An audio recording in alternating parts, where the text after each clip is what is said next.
भाई डॉक्टर वेद प्रताप वैदिक सही कहते हैं।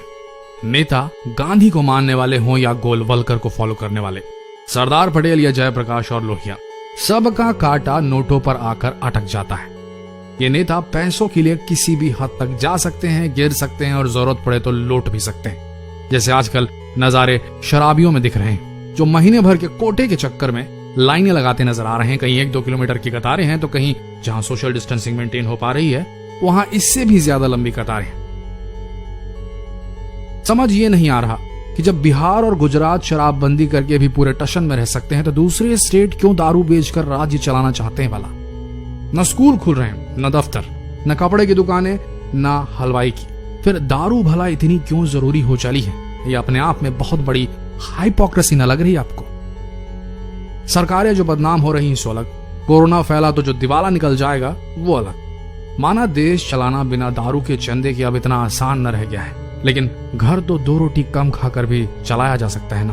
अब घर परिवार चलाने में अगर दिक्कत आती है तो क्या घर का मुखिया छूट दे देता है? जा बेटा चोरी करके आ जा, थोड़ी स्मगलिंग कर ले, घर चलाने के लिए जरूरी पैसा आ जाएगा। ये हमारा देश, हमारा परिवार क्या इतना गया बीता हो गया है कि शराब की कमाई के बगैर चल न सकेगा? ये सवाल है। क्या सोचते हैं आप? क्या होता है उस घर के साथ जो पाप के पैसों पे चलता है ना कि मेहनत के, जो ब्लड मनी पर चलता है? हराम हलाल का कोई कॉन्सेप्ट है भी कि नहीं देश की सरकारों के पास? या पैसा पैसा होता है, क्या काला और क्या गोरा?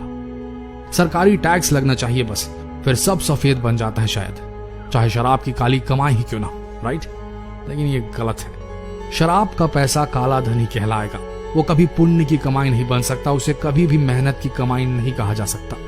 दुख की बात है कि जिस देश में डॉक्टर्स, साइंटिस्ट, इंजीनियर्स निकलकर दुनिया भर में देश का नाम रोशन कर रहे हैं, अपनी मेहनत, लगन और काबिलियत के दम पर गर्व से कह रहे हैं मेरा भारत महान, वो देश नौजवानों की प्रतिभाओं के दम पर देश खड़ा करना छोड़ दारू के धंधे पर फोकस कर रहा है। शराब भट्टियों के गल्लों में गरीब परिवारों के सपनों का दम घोटकर राजस्व कमाने का दम भर रहा है।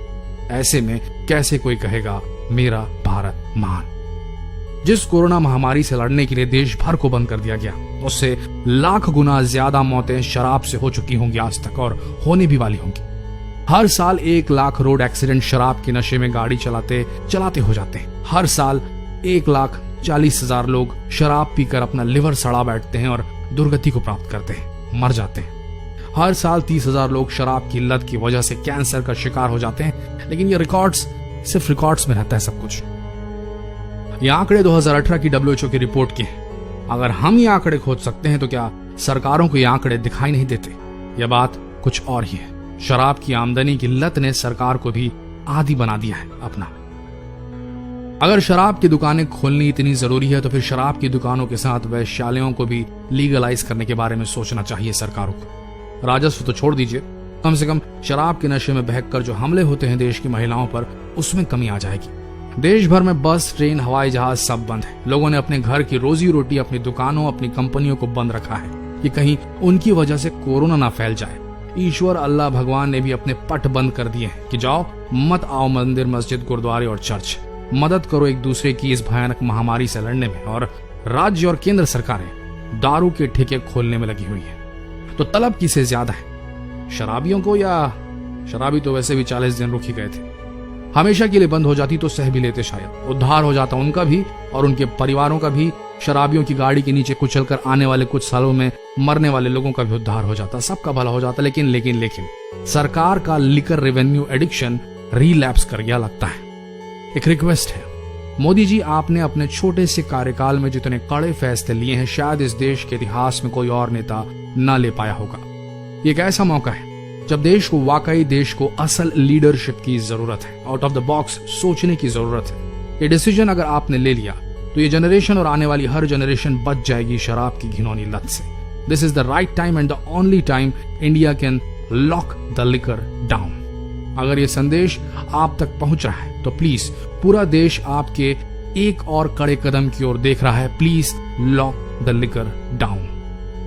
आप सब जिस भी राज्य, जिस भी शहर, जिस भी मोहल्ले, जिस भी गली में बैठकर ये वीडियो देख रहे हैं, अगर आप चाहते हैं कि आपके घर वालों में कोई भी शराब की इस लत से छुटकारा पा सके, अगर आप शराब के नशे में देश की महिलाओं पर होने वाले अपराध के खिलाफ हैं, अगर आप शराब की कमाई पर देश को चलता नहीं देखना चाहते, अगर आप शराब छोड़ना चाहते हैं लेकिन छोड़ नहीं पा रहे हैं, तो प्लीज इस संदेश को इतना शेयर करें कि वहां तक पहुंच जाए जहां देश की पॉलिसी बनाने वालों की नजर इस पर पड़ जाए। Trust me, it's worth it.